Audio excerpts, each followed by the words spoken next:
Hey everybody, Jake here from Clinetimephotography, and welcome back. So we have some exciting stuff going on right now. We have the Fox shocks that finally come in for the 4Runner for the front suspension. So before we get into the shocks real quick, I just want to take a quick second to kind of talk about why I'm upgrading them.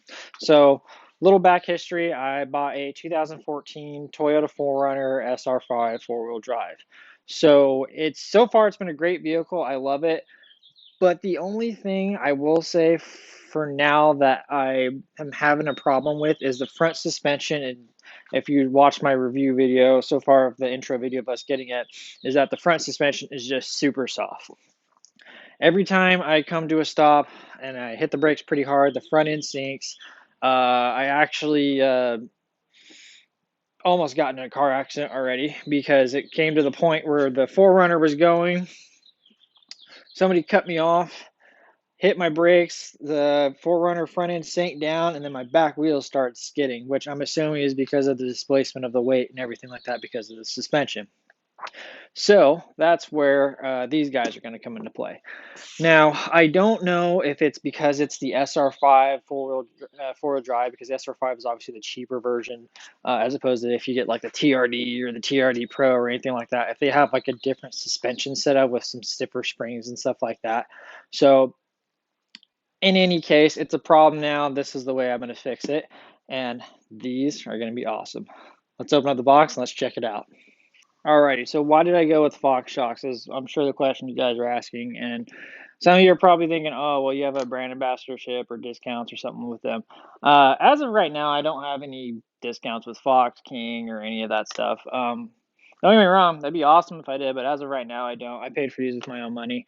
These are going to set you back about, I think they're like $2,000 after taxes or something like that.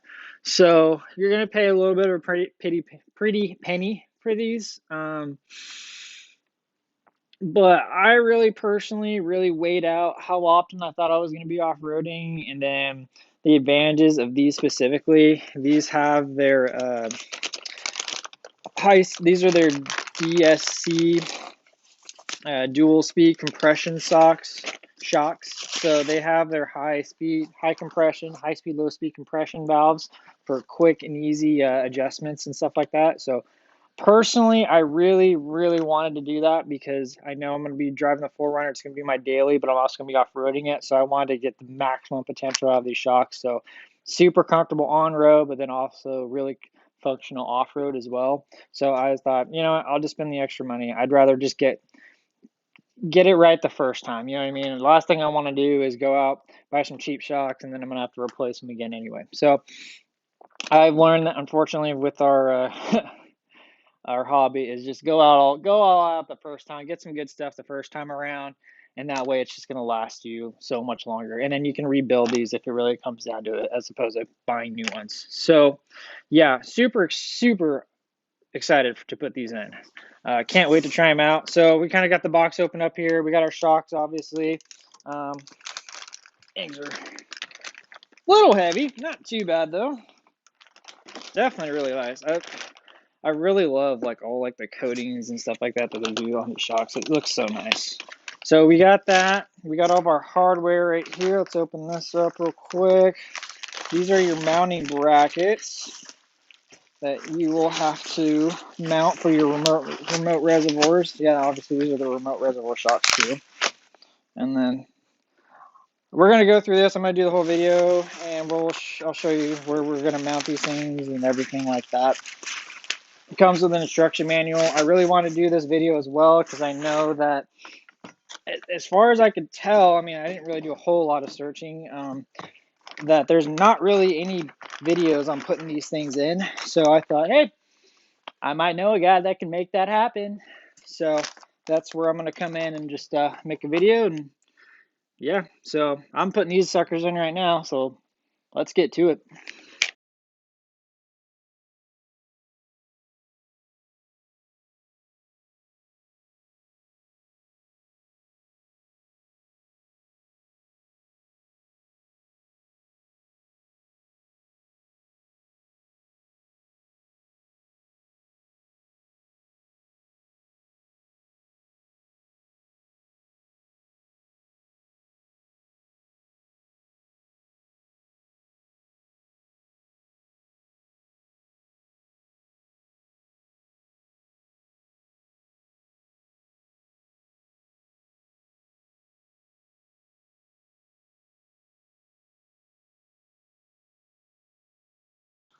Okay, so we've got the tire off. That was a 21 millimeter, obviously, for the lug nuts. Next thing we gotta do is take off this skid plate here.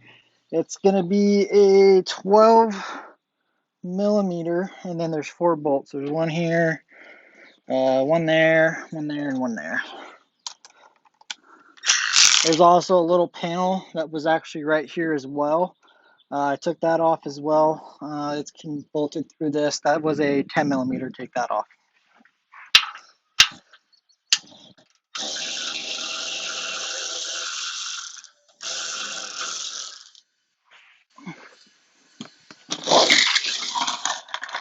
Also helps to have like a little tray to put all this stuff into.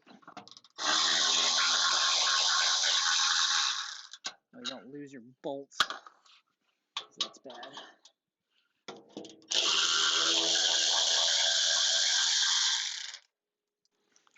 I gotta say, having one of these Milwaukee right angle drills or whatever the hell you want to call them is really nice for this type of stuff.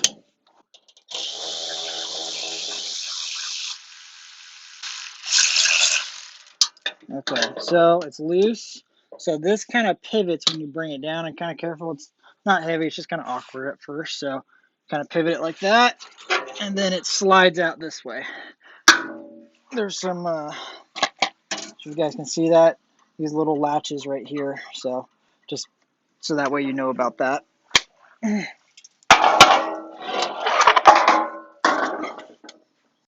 Okay, so we got a couple different things we got to disconnect here. I'm going to take off the sway bar link real quick right here.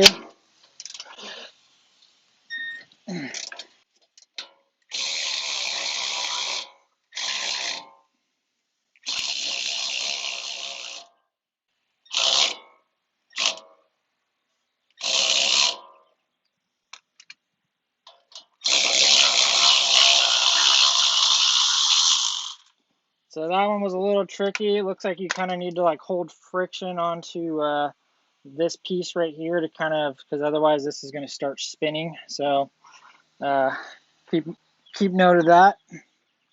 That is a 18 millimeter for that nut. I'm going to take off the back one too.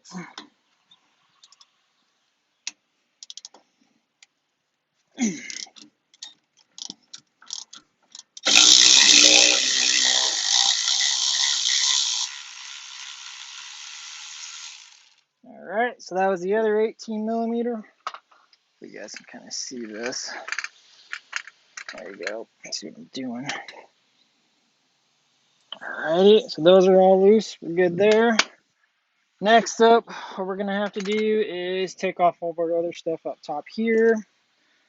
That's all gonna be a 10 millimeter.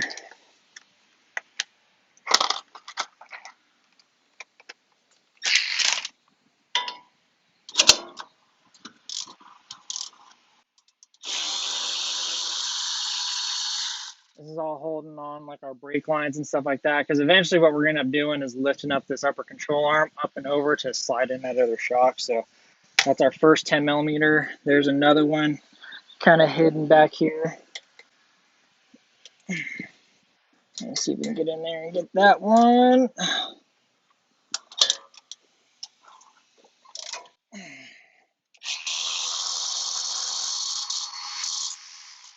So obviously we got to take off all these lines and everything that's in and around the spindle. So that way when we move it out of the way, we're not pulling on all these lines and everything like that. And then you have one more right here. This should be a 12 millimeter. Yep. That's the nice thing about Toyotas though, at least everything is metric, so it's pretty easy. So far that I know. I believe everything's metric. Alright, so that's off. So now we can kind of take this off right here. Cool. So those guys are all disconnected. Okay, so next up, we're going to go ahead and pull the pin for the upper control arm, which is right here. Before I do that, and before I start loosening it or anything like that, I'm going to go ahead and mark it real quick. This is a paint marker. And I'm just going to put a little line on it. That way when we put it back on, we have a pretty good idea of where it should be. I am going to look up the torque specs for this, but that way we get like a ballpark idea.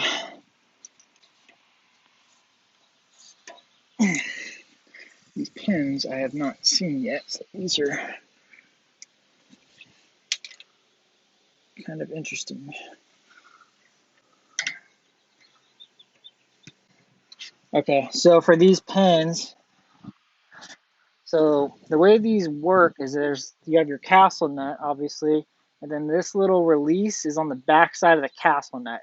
So to pull these out, you need to lift this up a little bit. So you take your pliers, lift it up and back, and then you can pull this pin out. So, okay, so to get this castle nut off, what you need to do now is disconnect the sway bar completely. So in order to disconnect this and take off the tension, you need to obviously do both sides. If you're having a hard time, because what will happen is this guy will start spinning. Something that I found you can do is get like some locking channel lock pliers or whatever the hell you want to call these, I forget. And then you can kind of grab here, and then that will help kind of take these guys off. Just obviously be very careful you don't start tearing the boot on the sway bar links right here. But I disconnected the other side, so we're going to go ahead and take this out. There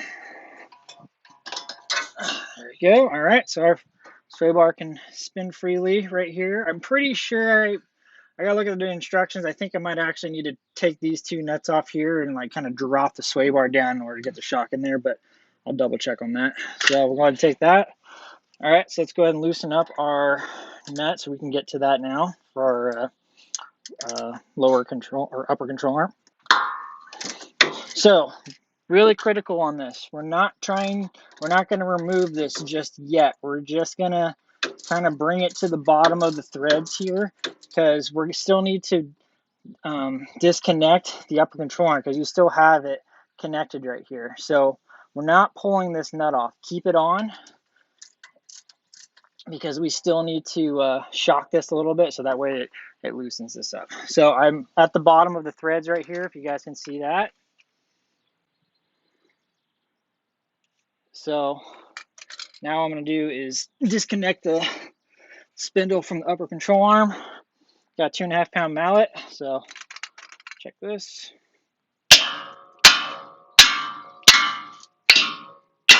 There you go, and it released. So let me show you what I'm talking about. So see the gap? How before the gap was up here where the nut is, now it's up here, so it's disconnected. So if you see it released like that, that means you're doing pretty good. Alrighty, so now this is good to go. So the next thing I'm going to go ahead and do is start loosening up the nuts on top of the shock, the stock shock. So all up here. So you can see you guys. There you go. Bring you guys up here a little bit. So we're going to start loosening those up. These guys, fortunately, we're going to have to go old school and use the wrench just because of the clearance and stuff like that. If you can, try and get a 14 millimeter with this ratcheting on the end. It makes it a little bit easier.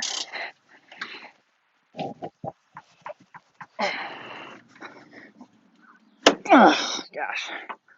Suckers are on there tight. I'm going to go ahead and loosen this one.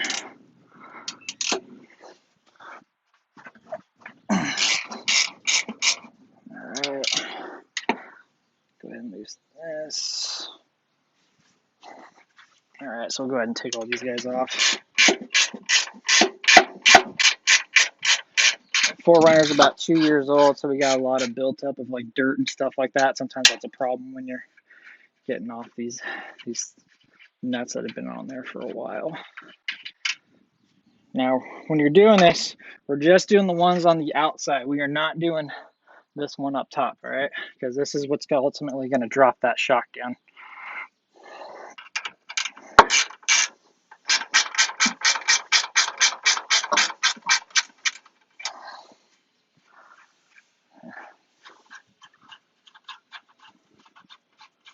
All right. You can do the upper control arms at the same time while you're doing this, but I've talked to some people and they're running all kinds of other stuff with this, and on top of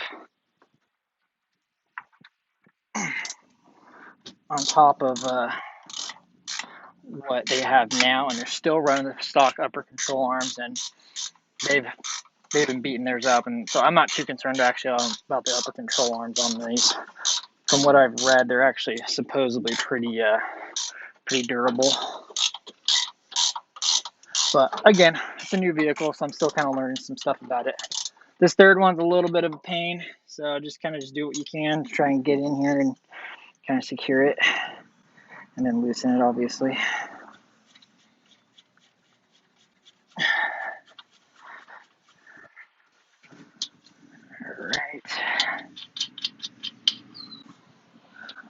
All right, and there's that third one. So that's all good to go up top. Now we need to loosen up the bottom of it. So let me bring you guys down here. So now we need to disconnect the lower portion of the shock. So I went ahead and got an extension, 1/2-inch drive extension on my 19mm socket. So that way I'm kind of a little bit outside of the rotor here. Fortunately, I do not have a 19mm wrench. I know, I got all the fancy freaking drills and crap, but not a 19mm wrench. Go figure. So I'm going to go ahead and secure this nut back here.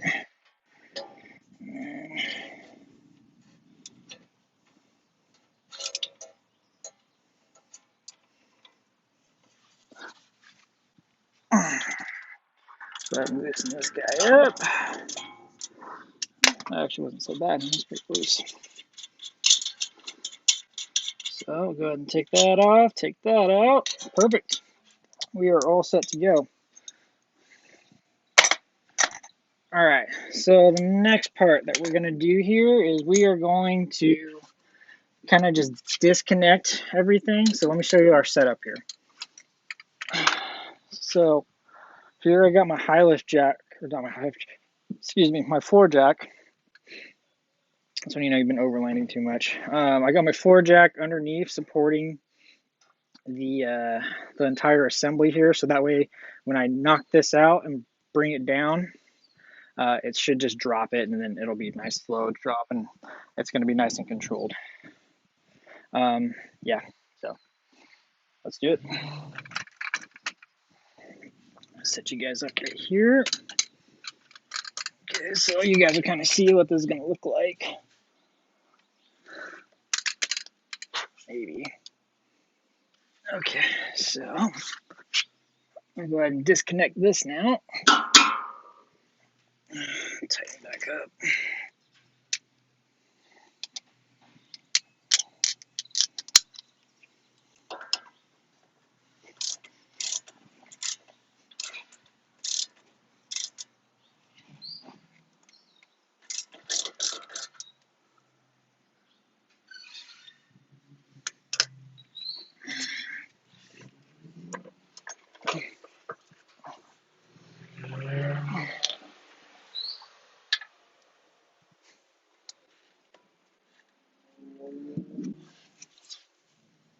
Okay, so we reached our first problem. This guy isn't really letting go. It's kind of free spinning on me. So there we go. All right. Okay, cool.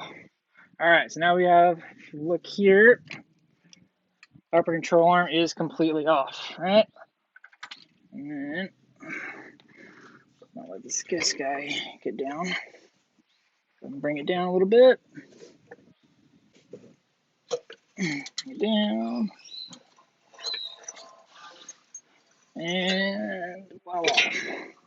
All right, we are free spinning.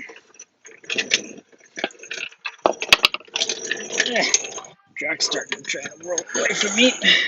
Stay there. Okay, so we are completely free spinning now.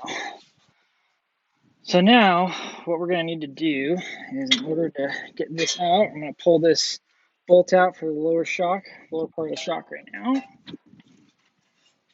I'm going to try not to touch the rotors if I can.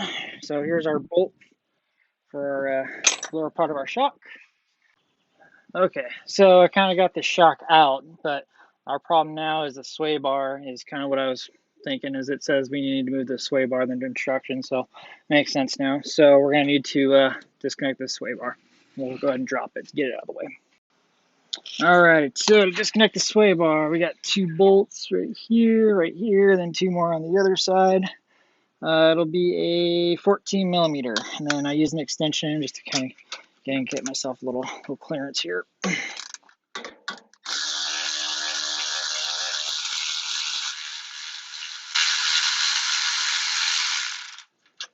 Alright, there's 1 bolt.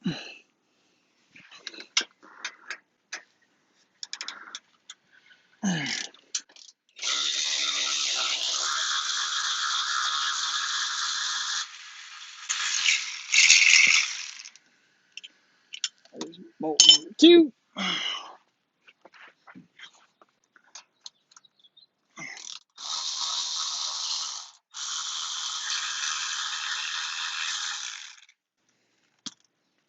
Oh gosh.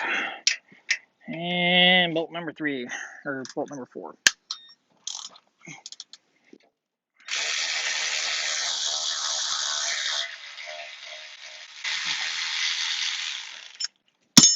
And there we go. Okay, so got the sway bar disconnected, kind of shifted it over that way a little bit, so it's kind of out of the way. So now what I'm gonna go ahead and do is try and get the shock out of here, which too bad. Okay, so I got it out of the shock area, and okay, there we go, got it out. And there you go. There's your shock. We're getting ready to put our new shocks in now, right? The shocks come with these fittings attached. Kind of show you like what I'm talking about. These guys right here, they're usually attached inside the shock. So what a lot of people will do is they'll just slap the shocks in there. But I found out through a friend of mine that you actually want to take some anti-seize lubricant, this stuff right here, and thread. So this area right here, just this like first little lip, this area, and then this area as well on this one. And basically what that's going to do is that's going to help next time you need to take these off, they're not going to be seized into your shocks. All right, so this is kind of how I was able to get it in here. So kind of just, if you guys can, I'm trying to kind of put you guys in a good spot. Getting these in here is a little bit of a pain. All right, so we got our shock in there. The orientation does matter on these. So there's an L on top of the shock. I should show it to you. I'll show you guys on the next one. But this is going to be the driver's side L. Use the letter L, and then make sure you have the valves facing out, obviously. And then now what we're going to go ahead and do is lift these guys up and try and get this shock all installed in here.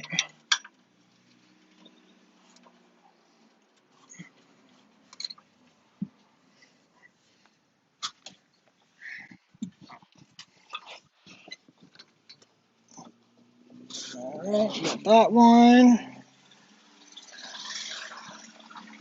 Go ahead and start knocking out all of our other ones. Just making sure you Loctite everything, you know, like I was saying before. I know some people do it, some people don't, but it's a little something I like to do. On something like this, probably make sure before you start tightening anything down, you know, just get all the bolts in there first before you start really cranking on this thing and tightening it down. Same thing with the lower.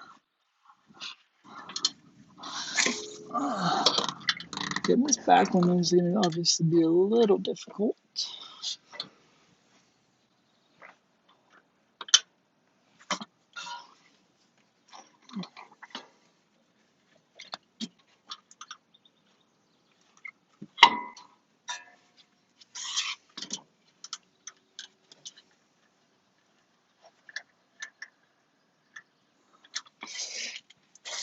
Okay.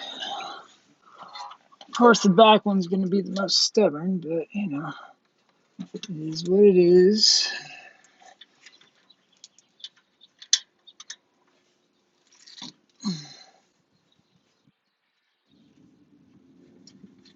Oh, there we go. So yeah, that's what I was saying. Kind of just leave this loose at first, so that way you can kind of maneuver the shock around to get everything all lined up.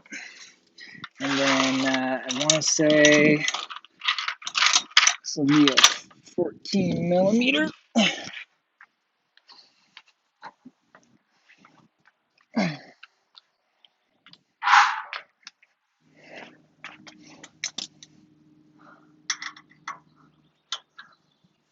Okay.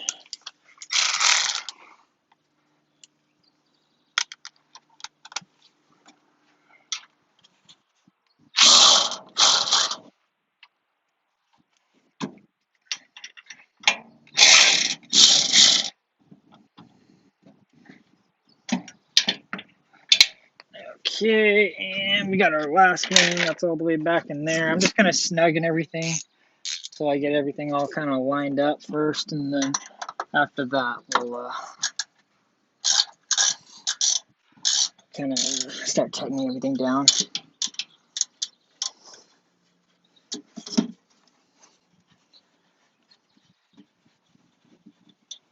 Okay, so we kind of got our bracket mounted up. You can see it right here. Basically, it goes bracket, and then you have the spacer that they give you here. You use the factory bolts that connected your sway bar harness to this point, so the bolts that were inside this, you're going to connect in here. Again, make sure you Loctite everything, and then you're just going to kind of slide these in here. Ow. Stop dropping the bolt on your face.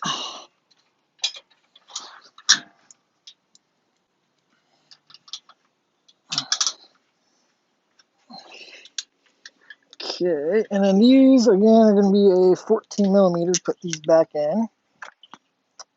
This is when it's awesome to be working by yourself.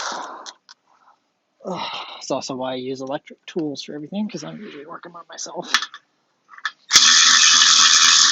Alright, so we're not really going to tighten these down too much because we still need to run these guys in as well. So here is where they give you some self-tappers, and those are going to kind of go in right here. So let's go ahead and run those guys in. There'll be two of them.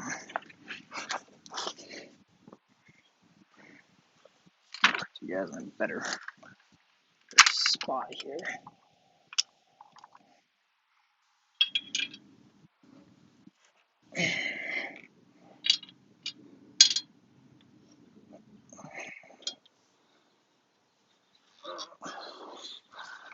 Oh, too tight.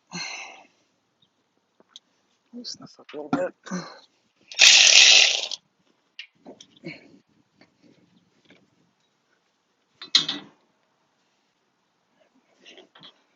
Trying very hard not to jack my brand new shock up, but there's so much crap going on in here, it's kind of a pain in the butt.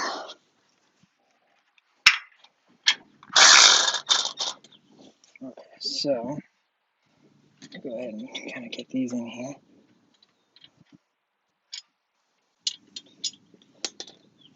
Oops.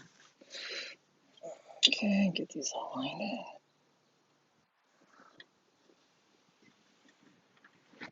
Alright, so let's go ahead and tighten this one. We got that one in. Let's go ahead and get it in there.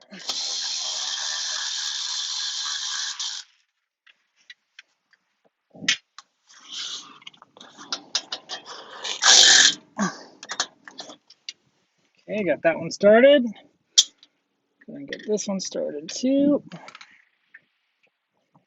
I think I'm going to need my impact for this one.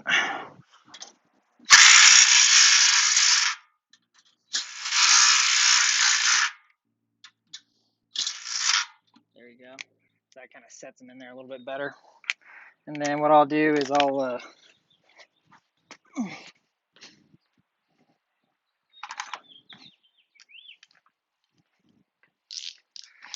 Okay, so once I got them in there, what I'll do next is just kind of hand tighten them because they are self-tappers, so I want to make sure I don't over tighten them.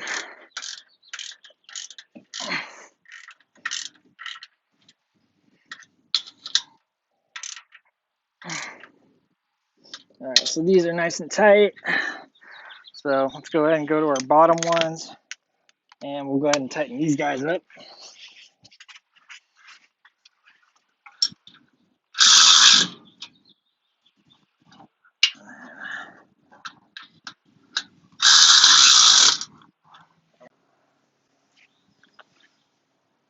Okie dokie. So what we got to do now, since we have our piece on here, is go ahead and torque these, because once we put our sway bar bracket back on here, we're not going to have access to these. So I'll go ahead and torque them.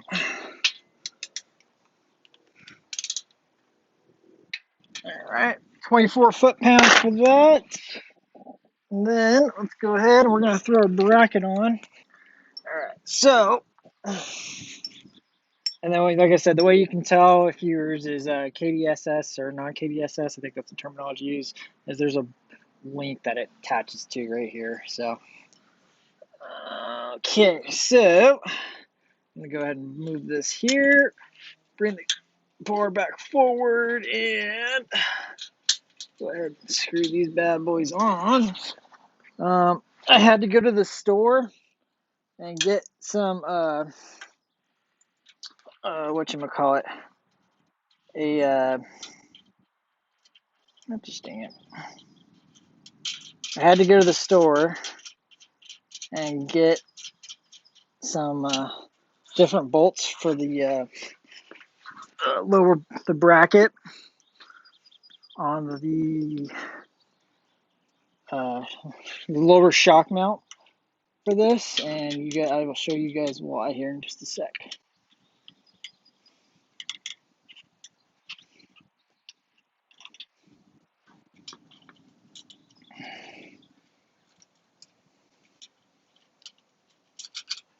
All right, so we got those on.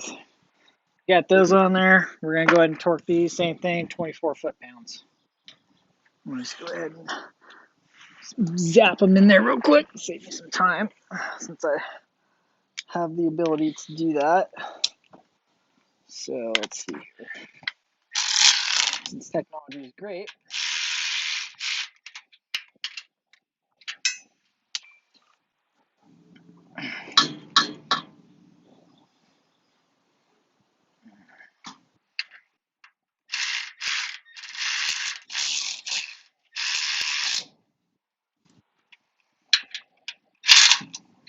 All right, perfect. So that is set. Now let's move over to the lower shock mount and I'll show you what we're talking about. Something else that we got to really make sure too is when we slide this into our new shock, which looks like it should be fine, that our threads are going all the way through. So what we don't want is we don't want these to be like this where some of the threads are inside here. So we are just good on this particular one right here. So it looks like we'll be all right. So I put it on, put it together, and that's exactly what happens is that these were on the threads. So I went to the hardware store, got a different bolt with obviously a bigger shank. So I kind of see the difference there. Different size bolts a little bit. Probably gonna need to cut this one down, but it's gonna fix our problem. All right, so we got our top bolts all tightened up here. What I'm gonna do real quick is mark this to let me know if these bolts back off at all for whatever reason. I always like marking my bolts just to make sure. And then obviously when you mark them with paint, you want to mark them in a way that you can actually see them. And then, so now we're going to go ahead and start attaching everything kind of back together. We'll go ahead and secure our shock hoop or our remote reservoir out of the way a little bit here. Okay, so we're going to go ahead and mount this up right here. So with these remote reservoirs, obviously they're mounted a little bit differently. So what you need to make sure you do is when you mount these up, you rotate them in a way so that this valve isn't going to be hitting up against the frame, if that kind of makes sense. And then obviously tighten it up. And then it'll kind of look like something like that. You know, make sure you got a little bit of a gap here. So we got one mounted, and then I'm going to go ahead and mount the other one. The clamps, this is just, again, personal preference, but I like to make sure that I can get to them really easy, just for like maintenance stuff and, you know, all that, you know, if you need to like adjust them or anything like that. I like to make sure everything's kind of more functional as opposed to being looking good. I guess function over fashion, if that's catch my drift. So we're gonna go ahead and get this secured, just like that. Alrighty. So that's all good to go. And now we're just going to start the process of kind of just putting everything back together. All right, so we're going to try and set this upper control arm back in place. So I'm going to have my other persons, we're having a second person really comes into place. So we're just slowly going to jack this up. So go ahead. There you go. Yep, keep going. Okay, keep going. Keep going. Keep going. All right, and then stop right there. I'm going to try and just kind of get this in place. All right, hand me the. Okay.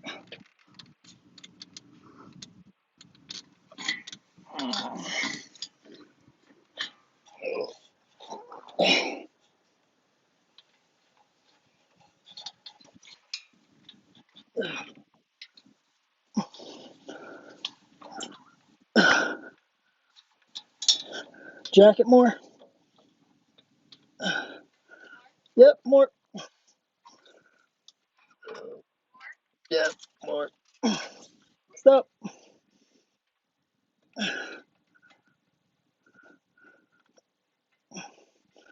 Come on.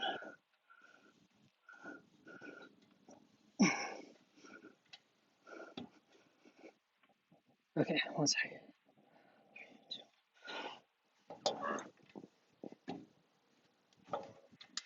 Okay. Whew. Oh, man. All right, that was a pain in the butt. There's so much tension on this new coil that combination of pushing this up and bringing this other side down is pretty insane.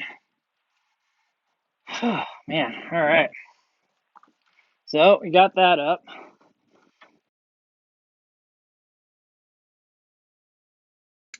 Okay, so I just found my first thing out interesting about these 4Runners, and hopefully you guys are watching this whole video so you guys know this.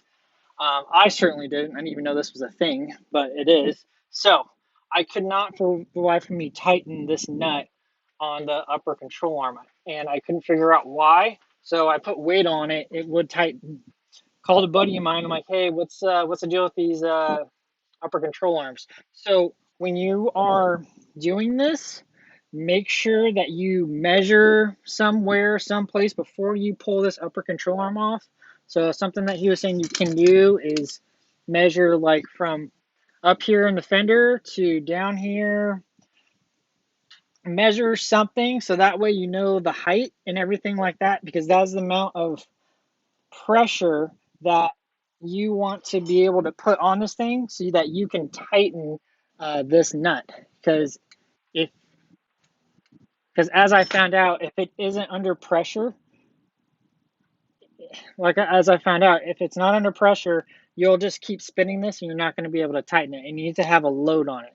But he told me don't drop it all the way down, like just throw the tire on here, drop it, put the vehicle's weight on there, because that might be too much pressure. There has to be a specific amount of pressure. So luckily, I marked it like I was telling you earlier of where it should be at. So I um, was able to put the right pressure on, mark it, and then now I put the pin on, so it should be good to go. Yeah, maybe doing upper control arms on this and doing shocks at the same time might not be a bad idea. But having said that, we are done with this side. I left the sway bar disconnected because I still have to do the other side. And then, yeah, after that, I'm going to knock out the other side. I'll put everything back together, and then we'll see what it looks like afterwards. Okay, so I was trying to figure out why this was hitting this, and they give you these black spacers. I thought that they were for these guys based on the pictures in the book, but they're actually for these.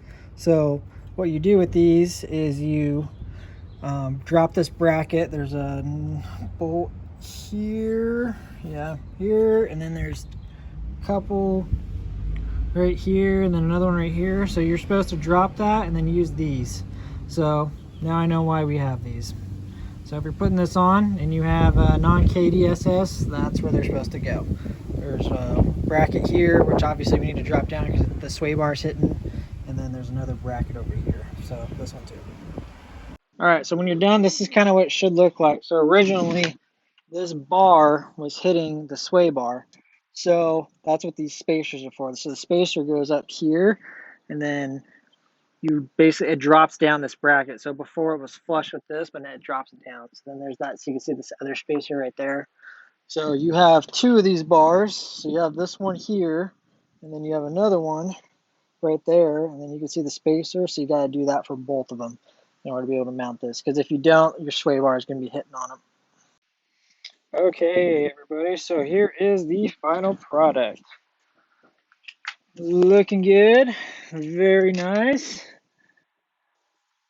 So one thing for the reservoirs, probably what I'm going to do for this one is bring it up a little bit more, so that way it kind of gets that valve, this little guy right here above the frame.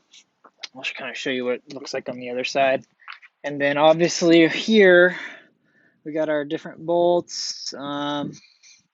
Sway bar got all connected. Everything's looking good. There's the bracket. Your skid plate's obviously going to hang down a little bit lower. So you have some metal clips that hold in here. I believe they're like right behind the pan here. And, you're going to need to bend those in and or cut them off because the pan's obviously going to be lower. But there you go. And then, yeah, so this is like what I did on the other side. And this looks like it did a little bit better here. You can see that valve right there that we were talking about right here is a little bit higher than the frame. So I'm going to do that to the other side. But so far, took it for a test drive, and it's definitely been really nice having this upgrade so far. And it came out really good. So once I get everything kind of tuned, I'll keep you guys posted. So yeah, I'll do a review video of the suspension, what I think, how it's going, and everything like that later on down the road. I'm not planning, and that was the other reason why I got the 600 series. I'm not planning on doing a heavy duty front bumper or anything like that, or a rear bumper.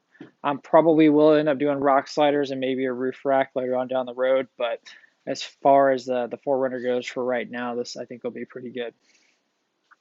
But yeah, if you guys have any questions on anything, as always, feel free to comment, let me know, and I'll try and help you out as best as I can. The kit wasn't too bad to install as far as the shocks and all the other attachments and everything goes. There was a couple things that kind of threw me off because it was just kind of hard to read the instructions, but hopefully this video kind of helps you out because I kind of try and provide like some video interfacing a little bit so that way you can kind of actually visually see it, because I know with doing an install like this, like that's really important. So you guys can hopefully look at the video and kind of see exactly where certain pieces are supposed to go, because I know personally that helps me. There's only a couple of these videos out there, and so I wanted to make sure that a good one was up there for you guys because I'm doing this process. But yeah, if you guys got any questions, let me know. Hopefully you enjoyed the video, and I'll see you guys next time. Later.